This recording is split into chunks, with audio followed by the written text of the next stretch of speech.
So today's web dev tip is a really short one. We're just going to take a look at what the a11y phrase or word actually means. So it's actually an abbreviation, and it's an abbreviation for accessibility. So accessibility is basically the whole idea of making your web page or web app available to as many people as possible, no matter if they've got any disabilities that would cause a problem for them for accessing any kind of web content. So accessibility is a general term that kind of encompasses lots of different things, including making sure that you've got valid markup on your page.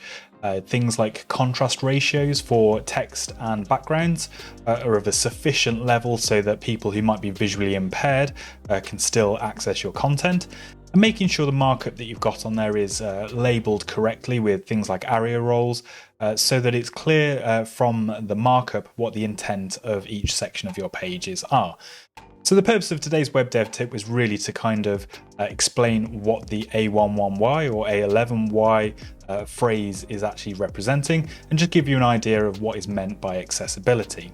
If you do want to go over to the Accessibility Project website and check the checklist section, for example, you can go and see a lot of the accessibility categories that you should be looking at when producing web content.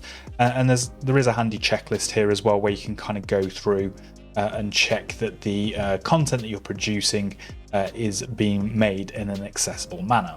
So that's it for the accessibility phrase. Hopefully you'll now recognize that when you see it. Stay tuned for more web dev tips.